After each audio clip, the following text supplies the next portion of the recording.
오늘 누가복음 설교 75번째 강해 설교를 하려고 이렇게 준비를 하면서 지난 2년 동안 예수님의 그 전체 그 행적을 우리가 이제 살펴보면서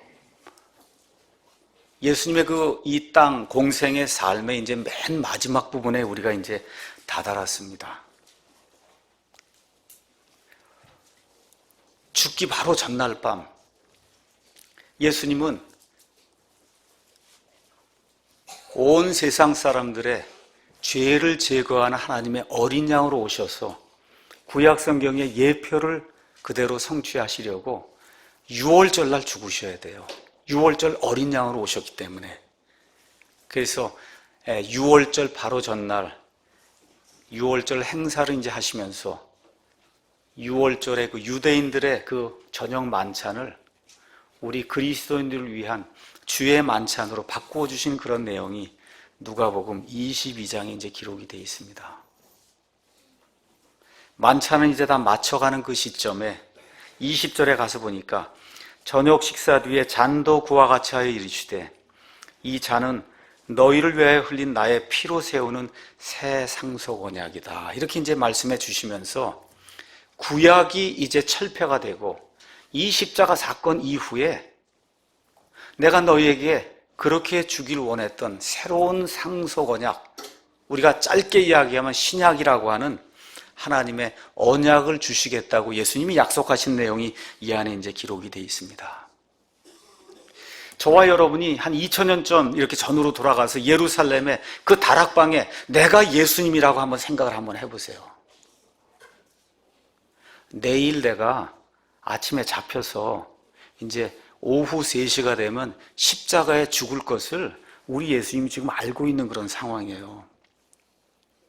예수님은 하나님이시니까 뭐 그거 십자가에 달려도 뭐가 아프겠느냐, 그리고 이런 분도 있더라고요. 여러분, 예수님은 참 하나님이시고 참 사람이세요. 저와 여러분 같이 육체를 가지고 있는 그런 사람이에요. 여러분, 내일 3시에 그것도 이 세상에서 가장 처참하고 그 다음에 고통스러운 그런 죽음으로 죽는다고 할 때 여러분 마음이 어떻겠어요? 예수님이 두려워한다 하는 그런 이야기를 하는 게 아니에요.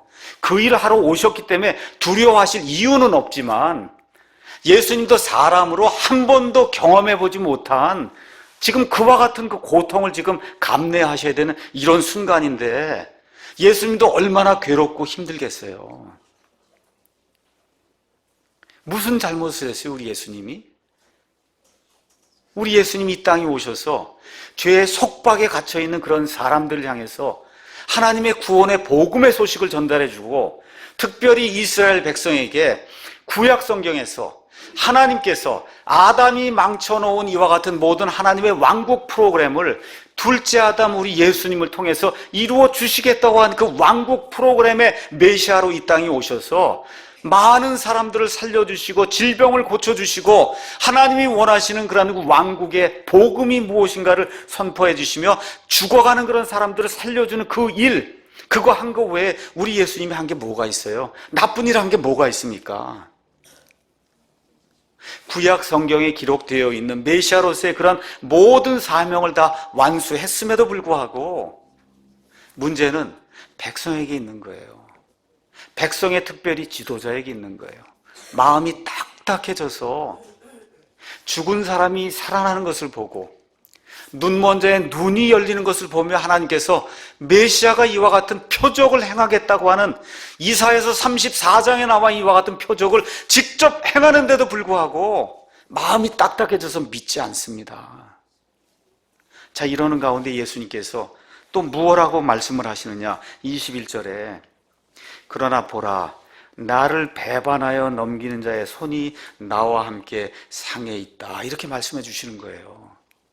3년 반 동안 예수님을 쫓아다닌 사람이 12명이 있었는데 그 12명 중에 한 명이 예수님을 배반해서 돈을 받고 팔아 넘긴다는 겁니다.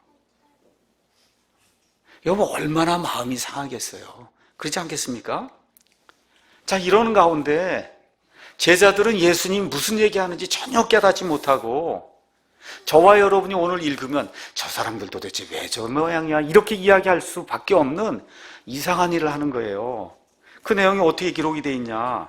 여기 가서 보니까 24절에 제자들은 무슨 내용인지 알지도 못하고는 그분께서 자기들 중에 누구를 가장 큰 자로 여기실까 하는 일로 그들 가운데 또한 다툼이 생겼다는 거예요. 여러분, 이거 이해가 됩니까? 지금 우리 관점에서 모든 일이 다 이루어진 이런 관점에서 이걸 보면 저 사람들 미쳤나 지금?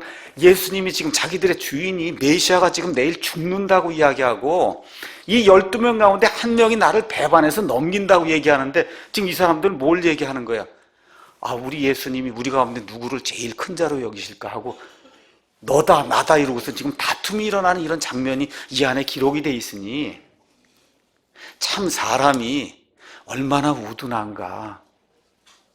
그런데 이 사람들만 그렇다고 생각하시면 안 돼. 그게 저와 여러분이 그런 존재예요. 하나님 보시기에. 그래서 오늘은 정말 누가 큰 자인가, 여기 나와 있는 것처럼 하나님 보시기에 정말 누가 큰 자인가. 예수님이 죽기 전에 마지막 유언의 말씀으로 주는 거예요. 하나님 앞에서는 이런 사람이 정말 큰 사람이다. 이런 사람이 돼야 된다고 예수님이 죽기 바로 전날 밤 유언으로 주신 그 말씀을 누가복음 22장 24절에 38절에 기록되어 있는 그 말씀을 우리가 하나하나 이렇게 살펴보면서 우리 삶 속에 주님이 주신 이 유언의 말씀을 깊이 간직을 하고 그리고 하나님을 기쁘게 하는 그런 사람이 되어야 되겠다는 그런 심정을 가지고 이 하나님의 말씀을 자세히 상고해보는 그런 시간이 되면 좋을 것 같습니다. 자, 여기 나와 있는 거 가서 보니까 하나의 죄가 나오는데 그 죄는 한마디로 이야기하면 크게 되고자 하는 죄예요. 크게 되고자 하는 거예요. 예수님이 나를 크다고 할까? 저 사람을 크다고 할까? 예수님이 그런 말씀 안 하니까 서로 싸우는 거야. 네가 크다, 내가 크다. 그렇죠? 예. 그런데 제자들의 이런 행동은 한두 번이 아니에요.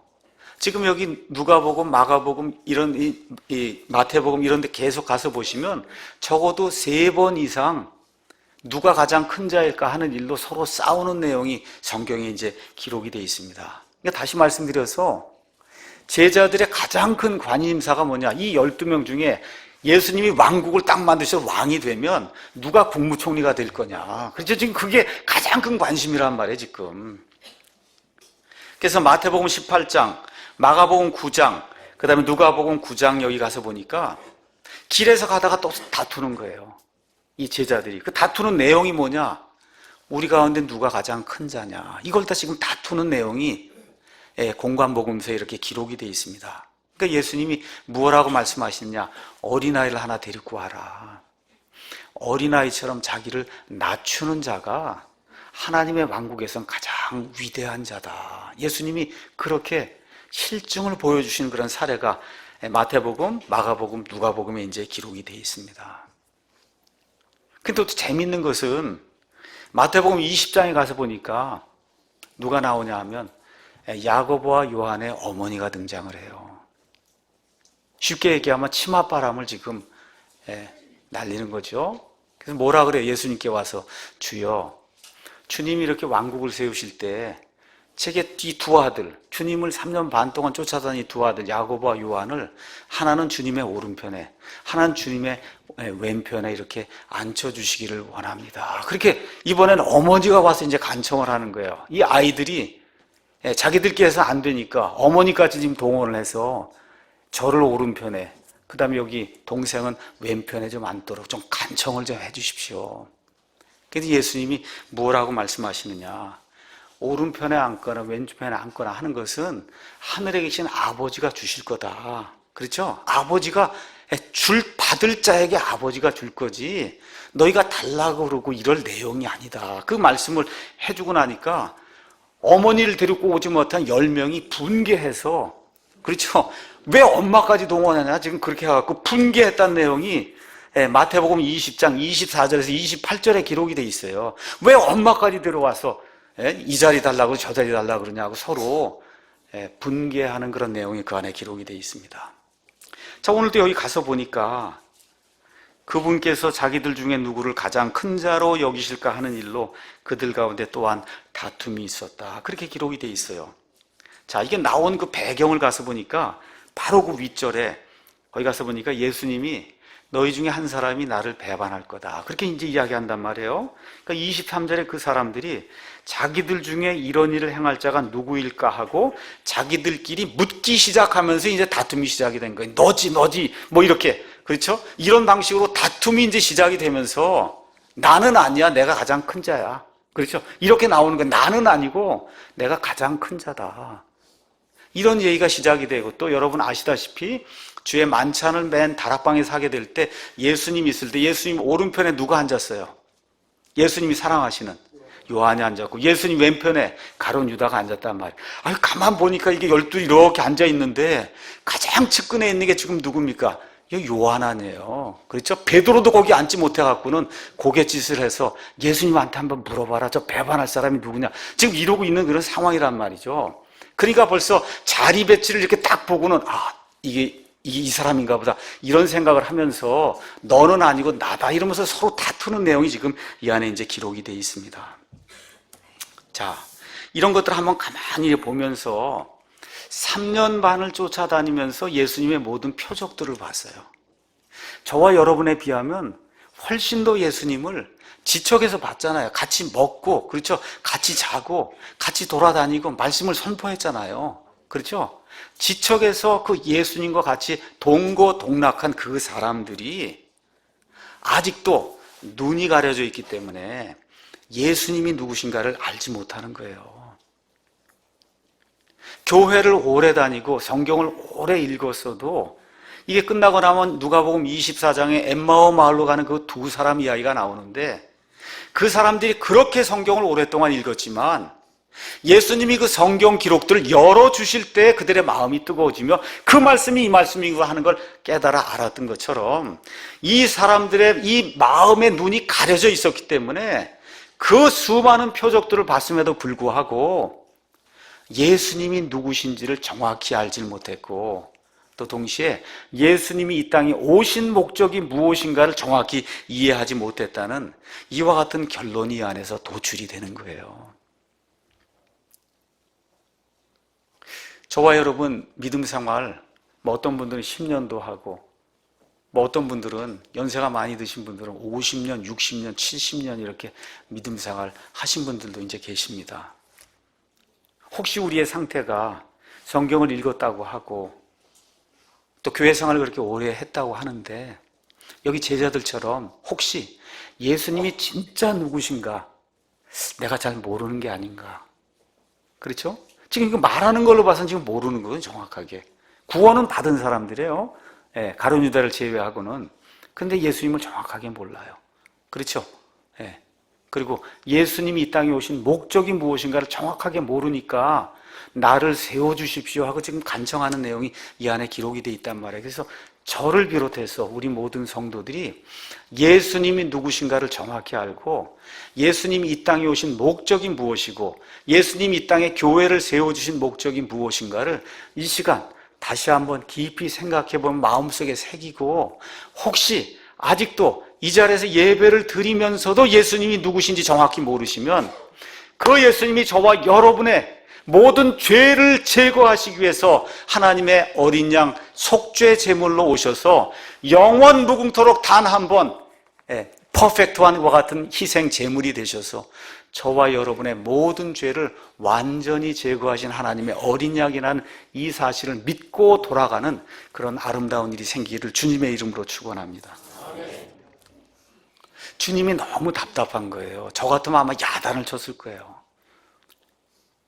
근데 예수님이 온유하게 설명을 해 주십니다. 그렇죠? 설명이 25절 갔으니까 예수님이 설명해 주는 거예요. 그분께서 그들에게 이르시되 이방인들의 왕들은 그들에게 주인된 권리를 행사하며 왕이 어떻게 해요? 너희들은 다 내 노예다. 그렇죠? 내 종들이다. 주인의 권리를 행사한단 말이에요. 또 그들에게 권위를 행사하는 자들은 은인이라고 해요. 그렇죠? 뭐 총독이 됐든지 뭐 경기도 도지사가 됐든지 그러면 가서 무언가를 빌고 청혼을 해야 되니까 나의 은인이라고 부른단 말이에요. 그렇죠? 그래서 다스려 갖고 무슨 권위를 가지고 밑에 있는 사람들 무언가 해서 이 사람들의 존경과 명예와 재물과 뭐 이런 거를 탈취하는 이게 세상의 지도자들이다. 예수님이 그렇게 이제 말씀을 해주시는 거예요. 특별히 로마 시대에는 매관매직이라고 하는 것이 굉장히 성행을 해서 심지어 불법을 사용해서라도 모든 수단을 동원해서 명예를 얻으려고 너무나 많은 사람들이 노력을 하던 그런 시대였습니다. 한마디로 뭐 삭개와 같이 세리장이 됐다 하면 그냥 수많은 돈을 긁어 모으는 거거든요. 그렇잖아요? 그렇게 하려니까 매관매직, 돈을 가져다 주고는 그러고는 관직을 사서 그래서 어떻게 하든지 사람들의 명예와 재산을 독점하려고 하는 그런 사람들이 수없이 존재하던 그런 시대가 로마 시대예요. 그 예수님이 세상 사람들은 그렇게 하는데 26절에 너희는 그리하지 말지니 너희 가운데 가장 큰 자는 어린 자와 같고 으뜸인 자는 섬기는 자와 같을지니라. 지금 이렇게 이야기하는 거예요. 그러니까 세상 사람들이 원하는 건 뭐냐? 높이 올라가는 걸 원하는 거예요. 수단 방법 가리지 않고 어떻게 하든지 내가 저 위로 올라가서 남을 짓밟고 눌러야 되겠다. 이게 세상 사람들이 하는 건데 교회에 그걸 가지고 오면 안 된다는 거예요. 하나님의 백성이 그렇게 합당치 않다고 이야기하는 거예요. 요새 우리나라 정치권 한번 가서 보세요. 다들 대통령 한다고 그러고 지금 그러지 않아요? 그렇지 않습니까? 다들 뭔가 좀 해봐야 되겠다고 그러고 있는 거예요. 그게 세상 사람들이 하는 그런 방법인데 예수님은 뭐라고 말씀하시냐? 그건 세상 사람들이 추구하는 거고 하나님의 왕국에서 하나님의 구원받은 자들이 이루는 이와 같은 지역 교회에서는 그렇게 해서 안 된다. 가장 큰 자는 여기 나이 어린 우리 찬양이 찬송이 같이 이런 아이들처럼 남을 섬기고 공경하고 하는 그런 사람이 돼야 되고 또 어떤 사람이 돼야 된다는데 으뜸인 자, 목사같이 뭐 으뜸이다 그러고 이런 사람은 실제로 최선을 다해서 남을 섬기는 그런 종이 돼야 된다. 예수님이 그렇게 말씀해 주시는 거예요. 그러니까 다시 말씀드려서 예수님이 보시는 그런 관점에서 가장 위대한 사람, 가장 큰 사람은 누구냐? 예수님처럼 되는 사람이에요. 예수님처럼 되는 사람이 어떤 사람이냐? 마가복음 10장 45절에 나와 있는 것처럼 사람의 아들은 섬김을 받으러 오지 아니하고 섬기며, 그렇죠? 또한 뭐라 그랬어요? 모든 사람을 위해서 자기 몸을, 생명을 사람의 대성물로 주기 위해서 이 땅에 왔다. 예수님이 그렇게 말씀하시는 겁니다. 그러니까 교회 안에서 가장 큰 사람이 되려고 하고 교회 안에서 가장 위대한 사람이 되려고 하면 예수님처럼 섬기는 사람이 돼야 된다. 그렇게 말씀을 해주시는 거예요. 그래서 26절, 27절 거기 가서 보니까 음식 앞에 앉은 자와 섬기는 자 중에 누가 더 크냐. 예수님이 이거 하시기 전에, 주의 만찬 하시기 전에 요한복음 가서 보니까 어떻게 하세요? 예수님께서 직접 제자들의 발을 다 닦아주시잖아요. 그렇죠? 예. 원래는 종이 주인의 발을 닦아주는 건데 예수님이 직접 내가 종으로서 섬기는 자로서 모범을 보이기 위해서 너희 발을 닦아주지 않느냐 말씀하시면서 섬기는 자가 그것이 내가 이 세상에 온 목적이며 섬기는 자가 하나님의 왕국에서 가장 큰 자다 하고 말씀하시면서 음식 앞에 앉은 자가 큰 자가 아니냐. 그 다음에 그러나 나는 섬기는 자로 너희 가운데 있다. 지금까지 3년 반 동안 사역을 하는 동안에 내가 지금까지 섬기는 일을 했지 사람들 앞에 서서 왕처럼 군림하고 나를 섬기라고 한 적이 있느냐. 예수님이 지금 그 말씀을 하시는 거예요. 이거 얼마나 답답하면 내일 예수님 돌아가셔야 될 그 밤인데 얼마나 답답했을까. 한번 그런 생각을 저와 여러분이 한번 해보시면 좋을 것 같아요. 여러분 여기 주인이 있으면은 옛날에는 주인이 있으면 종이 여러 종류의 종이 있습니다. 집안 치우는 종도 있고 아이들 가르치는 종도 있고 밭에 나가서 일하는 종도 있고 집안을 관리하는 종도 있고 그렇죠? 각각 맡은 그런 이 일이 달라요. 그 종이. 근데 지금 주인은 하나잖아요. 그렇지 않습니까? 그러면 섬기는 종은 내가 무엇으로 섬기든지 내가 으뜸이냐 아니냐 이런 거 생각하지 않는 거예요. 저 밭에서 일하는 종하고 발을 씻어주는 종하고 서로 일이 다르잖아요. 뭐만 하면 돼요? 내 맡은 일로 주인을 섬기면 끝나는 거예요. 그렇죠? 내가 높으냐 내가 높으냐? 이거는 종들에게 합당치 않은 일입니다. 맞습니까, 여러분? 교회 안에 목사도 있어요. 집사도 있습니다. 지역 인도자도 있어요. 주방장도 있고 주방에서 조를 짜서 음식을 만드는 사람들도 있고 설거지하는 사람도 있고 주차 봉사하는 분들도 있고 또 교회학교 교장 선생님도 교회학교 교사들도 있고 지휘하시는 분들 있고 반주하시는 분들 있고 우리 이 찬양 인도하시는 분도 있고 방송실의 일로 섬기는 분들도 있고 저를 섬기는 게 아니에요. 다 누구를 섬겨요? 예수님만 섬기는 거예요. 그러니까 내 일만 잘하시면 돼요. 내 일만. 내가 높으냐 그게 아니라는 겁니다. 교회 안에서는 내가 높으냐가 아니라 나는 무익한 종입니다. 내게 이 일이 맡겨졌기 때문에 나는 목사로서 최선을 다해서 말씀을 여러분에게 선포하고 가르치는 거고, 집사는 집사의 직무를 가지고 여러분을 섬기는 거예요. 지역 인도자들, 지역에 맡겨진 그런 양들을 돌보는 그런 일들을 하는 겁니다. 교사들, 아이들 가르치는 일들을 신실하게 주님께 하는 거예요. 저에게 하는 게 아닙니다. 이 안에서 무슨 계급이 있을 수가 있고 누가 높으냐 누가 낮으냐 하는 일로 다툼이 있다는 것 자체가 예수님이 원치 않는 일이라고 죽기 바로 전에 예수님이 다시 한번 강조해서 우리에게 말씀을 해주시는 거예요. 다시 말씀드려, 구원받은 그리스도인들은 명예와 인정을 얻기 위해서 경쟁하고 싸우는 사람들이 아닙니다. 경쟁하고 싸우는 사람들이 아니라 교회에 와서 경쟁하고 싸우는 사람들이 아닙니다. 현대교회의 많은 문제가 뭐냐? 교회들이 많아요. 교회들의 목표가 뭐냐? 우리 교회가 가장 큰 교회 되는 거예요. 그렇지 않습니까? 우리 교회가 가장 큰 교회 돼요. 그리고는 또 뭐예요? 거기 있는 성도들은 그 가운데 내가 제일 높이 되는 거. 여러분, 그거 아니에요. 저와 여러분이 하나님 앞에 바른 성도고 저와 여러분이 바른 교회를 하면 우리 교회에 무엇이 부족한가? 나는 무엇이 부족한가? 이거를 살펴보고 그 부족한 것을 고치고 채우기 위해서 노력을, 내 것만 열심히 하면 됩니다. 그렇죠? 이렇게 노력을 하게 될 때 서로가 그와 같은 섬기는 그런 마음으로 내 자신을 돌아보고 우리 교회를 돌아보고 그리고 부족한 것이 있으면 이걸 고쳐야 되겠다고 노력해 나갈 때 이 교회도 그렇게 하고 저 교회도 그렇게 하고 다 누구를 섬기는 거예요? 예수님을 섬기는 거 아닙니까? 그렇지 않습니까? 이렇게 되어 나갈 때 세상 사람들에게 호감을 받고 하나님의 왕국이 널리 선포되는 그런 아름다운 일이 자동으로 생기지 않겠습니까? 제가 아마 지금까지 우리 교회에서 이 말을 한 20번은 했을 거예요. 우리 교회에서 리더가 되기 원하는 분들, 이런 사람이 우리 교회의 리더가 된다. 목사도 되고 집사도 되고 하는 그거예요. 교회의 믿음과 철학을 정확하게 이해하고 온 가족이 겸손하게 신실하게 이렇게 섬기면 자동으로 리더가 되는 거예요.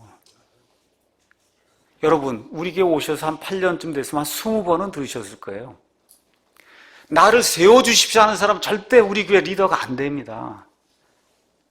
왜 그러냐? 제가 어떤 분이 그렇게 해서 하면 제가 집사 형제님들에게 묻습니다. 이분이 이런 리더십 자리에 이게 합당한지 한번 판단하시고 나에게 알려주십시오. 그럼 그분들이 사람이 참 좋고 그 자매도 그렇고 아이들도 그렇고 성실하게 모든 걸 잘 섬기니 이러한 그 자리를 해서 교회를 이끌 수 있도록 이렇게 하는 거 그게 합당합니다. 그럼 제가 그래요? 그럼 그렇게 하도록 하죠. 목사에게 잘 보인다 그래서 되는 게 아니에요. 사모에게 잘 보인다 해서 뭐가 되는 게 아니고 그냥 주님을 신실하게 겸손하게 섬기면 그냥 남들이 알아주는 거예요. 그렇죠? 이러한 리더십이 섬기는 리더십, 영어로 다 가서 이야기하면 servant leadership이에요.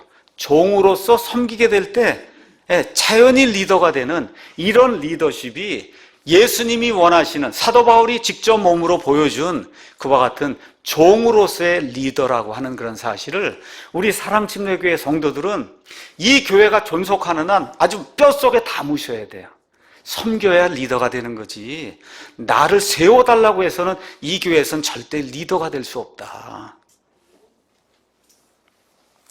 자, 이렇게 누가 가장 큰 자냐 하고 논쟁하는 사람들의 문제가 이제 이 다음에 나오게 됩니다. 거기서 보니까 31절에 예수님 뭐라고 말씀하시느냐. 시몬아, 시몬아, 베드로에게 이야기하는 거예요. 아마 베드로가 그래도 이 12제자 이름 나올 때 항상 베드로가 먼저 나오는데 아마 그날 예수님 옆에 사도 요한이 앉아서 아마 이 문제를 베드로가 제기했을 수도 있거든요. 그렇잖아요. 아, 이거 항상 베드로와 요한과 야고보 이렇게 항상 내가 앞에 나오고 12제자 이름 나올 때 다 항상 앞에 나오고 하는데 어떻게 이 주의 만찬 자리에서 요한이 그 옆에 앉았나. 하여튼 무슨 일로 하여튼 이 어필을 하지 않았을까. 그러니까 예수님이 베드로를 지금 부르는 거 아니겠어요? 그렇죠? 그래서 주님께서 이르시되 시몬아 시몬아 보라 사탄이 너희를 밀가부르 하려고 너희를 갖기 원했다. 부르기는 누구를 불렀어요? 지금 누구를 부릅니까? 베드로를 불렀는데 여러분 채지라는 거 아시죠? 이렇게 채가 이렇게 있으면 거기에 올려놓고 곡식을 이렇게 채질하면 껍데기는 다 날아가고 밑에 이게 알곡만 남잖아요. 그게 채질하는 거예요. 지금 마귀가 너희를 채질하려고 하는데 너 시몬만 채질하는 게 아니고 여기 가니까 뭐라고 돼 있어요? 너희를 밀가부르듯 하려고 채질을 하려고 그러는 거예요. 그러니까 시몬이라고 부르긴 했는데 너희 11명 이 유다 빼고 나머지가 다 지금 마귀의 놀이개라는 거예요. 마귀가 지금 이러고 있다는 겁니다. 이거. 그렇죠? 이렇게 해서 어떻게 하려고 밖으로 내동댕이 치려고 지금 마귀가 체질하고 있다. 근데 이름은 내가 베드로 하나만 불렀지만 너만 이야기하는 게 아니라 지금 여기 남아있는 11명 모두를 이야기하는 거다. 그러니까 교회 안에서 섬기지 않고 무언가 자기를 세워달라고 하면 벌써 마귀의 놀이개가 되어 있다는 거예요. 예수님이 마귀의 놀이개에 대해서 마귀가 마음대로 까부르는 거예요. 이렇게 지금 마음대로 까부르게 된다. 근데 32절에 예수님이 위로의 말씀을 주세요. 뭐라고 말씀해 주시냐. 내가 너를 위하여 내 믿음이 쇠하지 않도록 기도하였다. 그렇게 이야기하는 거예요. 저와 여러분이 살아가는 이유가 바로 여기에 있다고 믿습니다. 이 제자들하고 저와 여러분이 무슨 차이가 있겠어요? 우린 요거 지금 깨닫고 있지만 이분들보다 더 낫다고 우리가 어떻게 자부할 수 있어요? 없어요. 똑같은 존재지. 그렇죠? 그러니까 항상 마귀의 놀이개가 된다는 거예요. 저와 여러분이. 그러니까 자꾸 교만해지려고 하면 어떤 문제가 생기냐? 여기 나와 있는 대로 믿음이 쇠해진다는 거예요. 그러니까 믿음이 이렇게 점점 이렇게 늘어나면 자기 자신을 점점 이렇게 낮추게 되는 거예요. 그렇죠? 근데 그게 아니라 나를 세워주십시오 하고 자꾸 이렇게 자기를 높이면 예수님 뭐라 그래요? 내 믿음이 지금 쇠해지고 있는 증거라는 거예요. 그럼 어때요? 마귀가 와서 까부르는 거예요, 이렇게.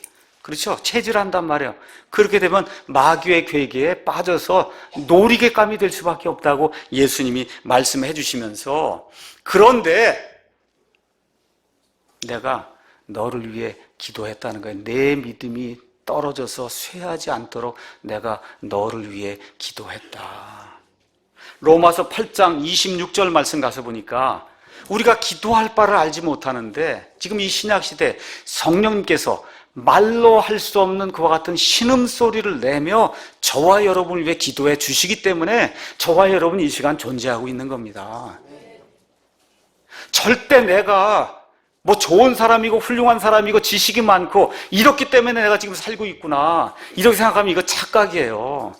오늘 아침에 지금 저와 여러분이 호흡하고 있습니다. 누가 주신 거예요? 숨을 누가 주셨어요? 하나님이 주셔서 저와 여러분 지금 나와서 걸어다니고 저는 설교를 하고 여러분 말씀을 듣고 찬양을 하고 있는 거예요. 하나님이 이 시간에 우리 코 속에서 숨을 제거가 하시면 그냥 그대로 흙이 되고 마는 거예요. 저와 여러분이. 맞습니까? 네. 그래서 우리 주 예수님의 종복 또 우리 성령님의 중복 그 기도를 통해서 저와 여러분이 지금 이 시간에 존재하고 있다는 이런 사실을 절실하게 한번 느끼는 그런 시간이 되기를 간절히 원합니다. 그럼 왜 그렇게 하시느냐? 그 다음에 예수님이 이유를 말씀해 주세요. 그 이유가 뭐냐? 28절 너희는 내가 시험들을 당할 때 항상 나와 함께한 그런 자들이다. 이게 대단히 중요한 거예요. 그러니까 다시 말씀드려 예수님 때문에 고난을 받고 예수님 때문에 핍박을 받고 그렇죠? 예수님 때문에 시련을 겪고 이렇게 될 때 그렇기 때문에 내가 너희를 위해서 기도한다는 거예요. 믿음이 쇠하지 않도록. 그러니까 사도 바울의 표현에 따르면 누구든지 예수님 안에서 경건하게 살고자 하는 자는 핍박을 받는다 그랬단 말이에요. 그 핍박이 오면 예수님 때문에 내가 즐거움으로 거기에 참여해야 되겠다고 저와 여러분이 작정을 해야 됩니다. 법정에 다녀오고 나서 밤에 저도 개인적으로 굉장히 마음이 상해서 사실 어젯밤 같은 경우 3시에 잠이 깨갖고 아침에 올 때까지 잠을 못 잤어요. 그래도 즐거운 마음으로 왔습니다. 즐거운 마음으로 왔어요. 예수님의 고난에 그래도 요만큼이라도 내가 참여하는구나. 그렇죠? 근데 예수님 뭐라 그래요? 너희는 여기 나와 있는 그대로 뭐라고 돼 있어요? 거기 가서 보니까 내가 당한 그런 모든 시험들 속에서 너희가 항상 나와 함께 했기 때문에 너희의 믿음이 쇠하지 않도록 내가 너희를 위해 기도한다. 여러분 가운데 질병에 고난 당하시는 분, 여러분 가운데 결혼 생활에 고난 당하시는 분, 아이들 때문에 고난 당하시는 분, 경제적인 그런 문제로 고난 당하시는 분, 예수님 믿는 이유 하나 때문에 고난 당하는 분, 하나님께서 완전히 보존해 주신 무한 성경이 있다는 그 믿음 때문에 고난 당하시는 분들, 예수님 뭐라 그래요? 내가 너희의 믿음이 쇠하지 않도록 너희를 위해서 기도한다. 예수님이 기도해 주시면 끝나는 거 아닙니까, 여러분? 누가 무엇라고 하든 예수님이 내 오른편에 있으면 끝나는 거 아닙니까, 여러분? 이 인생이 얼마나 오래 가겠어요? 많이 살아야 80년, 90년입니다. 이 인생이 끝난 이후에 영원 무궁한 왕국에서 예수님께서 내가 나와 함께 고난에 참여했다고 하는 이와 같은 놀라운 보상의 말씀을 주시며 하늘의 영원한 보상을 주시면 이 땅에서 모욕과 핍박과 치욕당한 이 모든 것이 완전하게 치유가 되는 그런 일들이 우리에게 발생하지 않겠어요? 그러면서 예수님께서 뭐라고 말씀하시냐? 너는 돌이킨 뒤에 내 형제들을 강하게 해라. 이게 무슨 얘기냐? 잘 들으셔야 돼요. 내가 돌이키게 되면 이게 아니에요. 뭐라고 돼 있어요? 돌이킨 뒤에 그렇게 얘기하니까 100% 돌이킨다는 거예요. 맞습니까? 내가 돌이킨다면 그렇게 되면 돌이키지 않을 수도 있다는 얘기인데 예수님이 기도해 주시니까 100% 어떻게 된다는 거야? 이 잘못된 것을 돌이킨다는 거예요. 맞습니까? 저와 여러분이 잘못 범할 수 있습니다. 예수님이 우리를 위해서 간구해 주시고 기도해 주시게 될 때 이 모든 것을 돌이키는 일이 우리 가운데 생긴다는 거예요. 그러면 어떤 일을 해야 되냐? 내 형제들을 강하게 하는 그런 일을 해야 된다. 저와 여러분이 어떠한 일로 하나님 앞에 죄를 지을 수 있습니다. 하나님의 마음을 슬프게 할 수 있어요. 예수 그리스도에게 누가 되는 그런 생활을 할 수 있어요. 그럼에도 불구하고 예수님과 함께 고난을 받을 때 예수님이 우리의 믿음이 쇠하지 않도록 기도하게 되면 그러면 반드시 돌이키는 일이 생깁니다. 그럼 어떻게 해야 돼요? 우리 형제들을 강하게 하는 그런 일을 해야 된다고 우리 예수님이 우리에게 말씀해 주시는 거예요. 그러니까 심지어 내가 죄를 지었어도 모든 것이 합력하여 선을 이루는 거예요. 그 죄 지은 게 하나님의 은혜로 용서가 될 때 그 죄 지었던 그런 모습을 살펴보면서 우리 형제들과 자매들과 함께 다시는 그와 같은 죄를 짓지 않도록 내가 모범을 보여야 되겠다고 형제들을 이렇게 강건하게 만드는 그런 사람이 돼야 죄를 짓고도 그 죄 때문에 유익을 얻는 그런 사람이 될 수 있는 겁니다. 그러면서 예수님께서 무엇라고 말씀하시느냐? 나를 신뢰하고 나를 높이면 그럼 너희 믿음이 강해진다는 거예요. 사도 바울이 이렇게 이야기했습니다.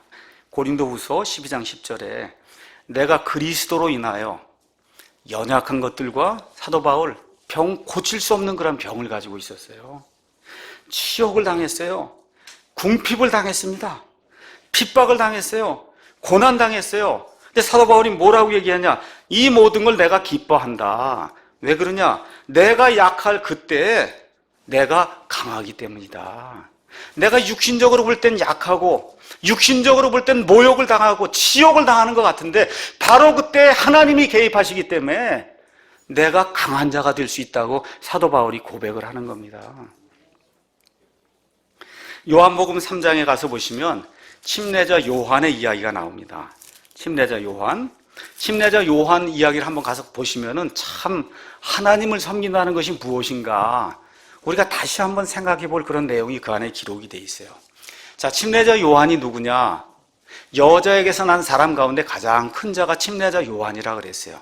예수님께서 유대 광야에 나타나시기 전에 그 백성을 하나님께로 돌리기 위해서 회개의 침례를 선포하며 백성을 하나님께로 돌린, 그래서 많은 사람들이 그분을 따르던 이와 같은 훌륭한 구약시대의 가장 훌륭한 대언자 중에 한 사람이 침례자 요한이에요. 근데 어떤 일이 생겼어요?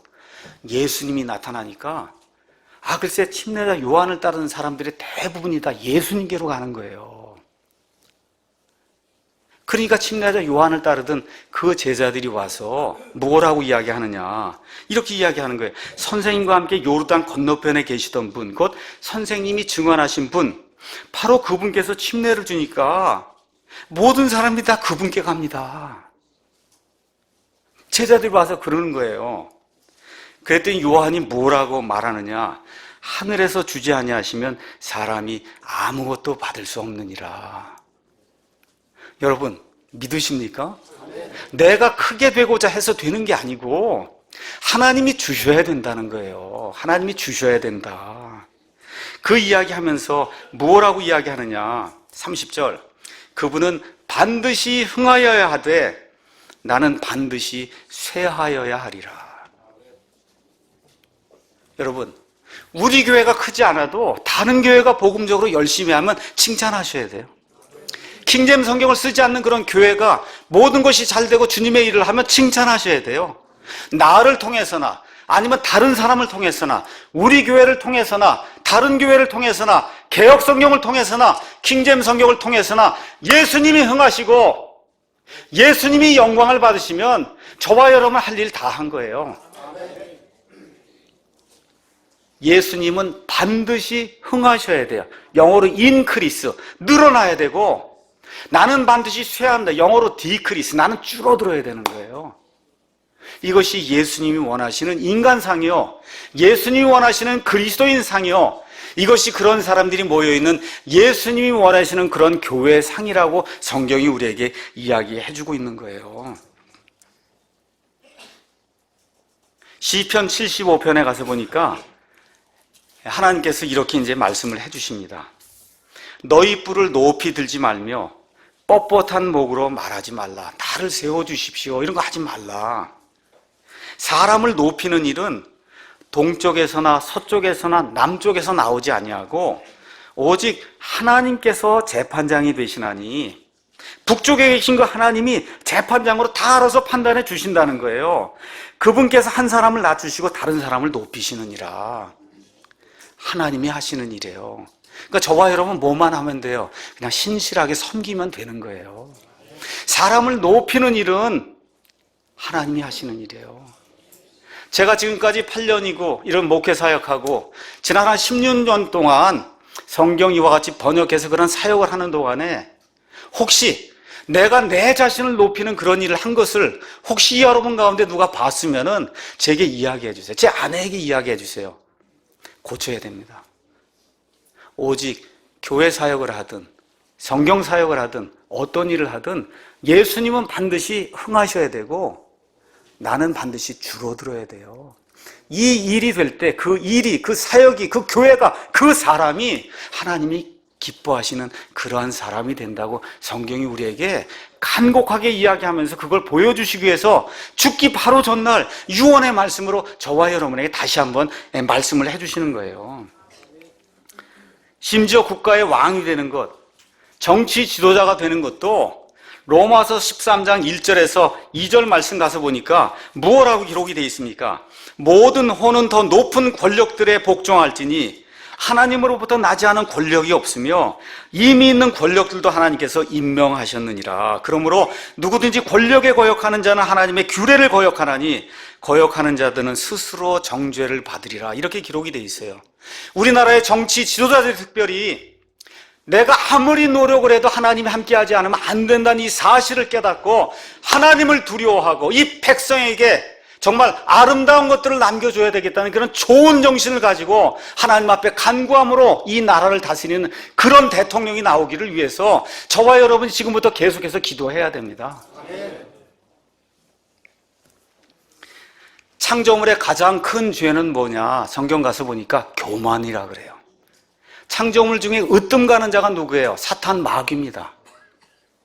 이사야서 14장 가서 보니까 창조물에 불과한 자가 자기를 창조한 하나님을 보고 뭐라 그래요? 내가 지극히 높으신 그 하나님과 함께 갖게 되고 그 하나님 위로 올라가겠다는 거예요. 여기서 죄가 시작이 된 겁니다. 아담과 이브의 죄가 뭐예요? 너희가 신들같이 되겠다 그렇게 얘기해 주니까 하나님을 거부하고, 그렇죠? 하나님이 만든 그런 신들 같은 그런 존재가 돼서 하나님처럼 무슨 역할을 하려고 하다가 거기에 걸려 넘어지게 되는 거거든요. 많은 사람들이 구원을 거부하고 구원받기를 거부해요. 그 이유가 뭐예요? 내가 다 할 수 있다는 거거든요. 그렇지 않습니까? 내가 하나님보다 더 크다는 거예요. 그러니까 하나님 뭐라 그래요? 하늘에서 껄껄껄껄 웃으시잖아요. 시편 2편 가서 보세요. 하늘에 계신 분께서 그렇게 말하는 자를 보고 비웃으신다는 거예요. 하나님이 보면 먼지만도 못한 사람이, 그렇죠? 내가 하나님보다 큽니다 하고 머리를 들고 고개를 뻣뻣이 드니 하나님께서 보시되 이 어리석은 자야 하고 말씀하지 아니하시겠어요? 그리고는 예수님께서 사명을 다시 한번 주십니다. 마귀가 체질을 하려고 하는 이러한 이 연약한 믿음을 가진 이런 사람, 주님이 그를 위해서 기도하겠다고 하시고는, 그리고는 주님께서 이 베드로에게 사명을 주세요. 깨닫고 돌이킨 뒤에 네 형제들을 강하게 하라. 여러분, 죽기 전에 이런 말씀을 이렇게 받았는데 예수님 내일 죽는 거 아직도 몰라요. 예수님이 죽고 나니까 이 말씀이 뭔지를 아주 그냥 뼛속까지 베드로가 느끼게 된 거예요. 그렇지 않겠습니까? 죽기 바로 전날 베드로야 베드로야 얘기하고 지금 이 얘기를 했는데, 그러고도 깨닫지 못하면 지금 시가 죽어야죠. 그러고도 깨닫지 못하면 베드로의 머릿속에 각인이 됐어요. 그래서 베드로가 베드로 전서를 기록하면서 이렇게 기록을 하고 있는 거예요. 베드로전서 5장 1절에 너희 가운데 있는 장로들에게 권면하노니, 장로, 교회 지도자들이란 말이에요. 교회 목사란 말입니다. 나 역시 장로요 그리스도의 고난의 증인이여 또한 앞으로 나타날 영광에 참여할 자니라. 너희 가운데 있는 하나님의 양떼를 먹이고 감독하되 억지로 하지 말고 자진해서 하며 더러운 이익을 위해 하지 말고 오직 준비된 마음으로 하며 하나님의 상속 백성 위에 주인처럼 군림하지 말고 오직 양떼에게 본이 되라. 예수님이 주신 말씀 그대로 적어놨죠? 맞습니까? 예. 교회의 지도자가 되면 여기 나와 있는 것처럼 이 백성 위에 군림하는 왕처럼 되면 안 된다는 거예요. 어떻게 돼? 양떼의 본이 되는 그런 삶을 살아야 된다. 그렇게 할 때 목자장 우리 예수님께서 나중에 공중에 강림하실 때 너희가 사라지지 않은 영광의 관을 받으리라. 이렇게 이제 이 교회 지도자들에게 이야기하고, 교회의 젊은 사람들을 향해서 너희 젊은 사람들의 이와 같이 장로들에게 복종하고 참으로 너희가 다 서로에게 복종하며 겸손으로 옷을 입어야 된다. 왜 그러냐? 하나님은 교만한 자는 물리치시고 겸손한 자에게 은혜를 주신다. 사도 베드로의 마음속에 얼마나 이게 각인이 됐으면, 그렇죠? 죽기 전에 마지막으로 유언으로 남긴 책이 베드로 전후서란 말이에요. 그 베드로 전후서에 하나님은 교만한 자는 물리치시고 겸손한 자에게 은혜를 주신다는 거예요. 그 은혜를 받아야 일단 구원받을 수 있고, 그 은혜를 받아야 성화가 되는 그런 삶을 살면서 그리스도의 장성한 분량까지 이르며 하나님이 우리에게 맡겨주신 그런 일들을 온전히 감당할 수 있는 그런 성도가 될 수 있는 겁니다. 그런데 지금 베드로 상태가 아주 좋지 않거든요. 그러니까 베드로가 뭐라고 호언장담을 하는 거예요. 33절, 그가 그분께 이르되 주여 내가 주와 함께 감옥에도 죽는 데에도 갈 각오가 되어 있나이다. 여러분, 이게 마음이 교만해지면 이렇게 호언장담을 하는 거예요. 이 현상이 지금 그렇게 나타나는 겁니다. 그렇죠? 예. 뭐라 그러는 거예요? 예, 예수님 저를 믿으십시오. 저 실수할 사람 아닙니다. 제가 박사를 했는데요, 신학교를 5년 다녔습니다. 우리 교회 교인이 50만입니다. 제가 어떻게 실수하겠습니까? 그러면 100% 실수한다는 거예요. 그 다음에 나오잖아요. 예수님이 그분께서 이르시되 베드로야 내가 네게 말하노니 이날 이제 새벽에 이제 날이 시작이 된 거예요. 여러분 이 유대인들의 날은 저녁 6시부터 그 전날 6시니까 지금 밥 먹었으니까 지금 그날이 시작이 됐잖아요. 이제 그날이 시작이 됐단 말이에요. 수탉이 울기 전에 내가 나를 안다는 것을 3번 부인하겠다. 그렇게 이야기해 주는 거예요. 그러니까 이 자기 뜻대로 뭔가 교만하게 뭐 다 할 수 있다고 하는 사람의 징조가 뭐냐? 호언장담하는 거예요. 내가 내 힘으로 다 할 수 있다. 우리 교회가 얼마나 큰데 예산이 얼만데 그렇죠? 이 성전 꾸며놓은 게 얼만데 3천억인데 이거 자랑을 하면 그럼 반드시 실패한다고 이야기하는 겁니다. 근데 대개 어디에서 실패하냐? 자기가 가장 자랑스럽게 여기고 자기의 장점이라고 하는 그 점에서 실패를 한다고 성경이 이야기해요. 구약성경 민수기 12장 3절 가서 보니까 구약의 가장 큰 대언자 모세에 대해서 하나님이 뭐라고 얘기했냐? 온 땅에서 모세가 가장 온유한 자라 그랬어요. 그러니까 모세의 장점은 뭐냐? 온유한 거예요. 온유해요, 사람이. 그런데 백성이 와서 하도 괴롭히니까 성질을 이기지 못하고 민수기 20장 가서 실수를 하죠. 하나님이 반석에게 말하면 반석이 물을 낸다 그러는데 반석을 2번을 내리치고 그렇죠? 그러고는 뭐라 그래요? 우리가 너희를 위해서 이 물을 내야만 하려 하고 하나님 앞에서 하나님을 거룩하게 하지 않은 그런 발언을 했다가 가나안 땅에 들어가지 못하잖아요. 맞습니까? 모세가 가장 온유한데 그 온유한 데서 넘어지는 거예요. 여러분 12제자 중에 누가 가장 용감합니까? 누가 가장 용감해요? 베드로가 가장 용감한데 그러니까 뭐 호언장담을 하잖아요. 그러고 나서 어떻게 해요? 넘어지잖아요. 저와 여러분 이런 것들을 기억하면서 나의 장점이 무엇인가? 특히 목사 같으면 말을 많이 해야 된다면 이게 장점인데 이 장점 때문에 무너질 수 있다는 거예요. 그래서 이런 것들을 기억을 하면서 정말 내가 가지고 있는 그런 장점 이게 하나님 앞에서 세련되게 이게 다듬어지지 않으면 그 장점이 나를 망하게 할 수 있구나. 나를 곤경에 빠뜨릴 수 있게 그렇게 만들 수 있구나. 이 생각을 하면서 하나님의 이 귀한 말씀을 기억하고 예수님 뭐라 그러세요? 섬겨야 그래야 커진다. 이 섬기지 않고 내 자신을 높이면 믿음이 쇠해진다는 거예요. 그 믿음이 쇠해지면 마귀의 놀이개감이 된다는 겁니다. 근데 다행히 저와 여러분이 예수님을 위해서 핍박에 참여하게 될 때 예수님이 성령님이 아버지 하나님이 우리를 도와주시기 때문에 우리가 반드시 돌이킨다는 겁니다. 그 일을 통해서 하나님께 영광을 돌리는 그와 같은 삶을 살 수 있다고 우리 예수님이 죽기 전에 마지막 저와 여러분의 부탁의 말씀을 주신 거예요. 이런 것들을 한번 일주일 동안 기억을 하면서 내가 가지고 있는 장점이 무엇인가? 이 장점이 마귀의 올무가 되지 않도록 말을 조심하고 행동을 조심하고 그렇죠? 예수님에게 누가 되지 않는 그런 삶을 살아야 되겠다고 작정을 하고 하나님 앞에서 힘을 얻어서 일주일 동안 건강하게 씩씩하게 이 세상과 싸울 수 있기는 저와 여러분이 되기를 예수님의 이름으로 축원합니다. 기도하겠습니다.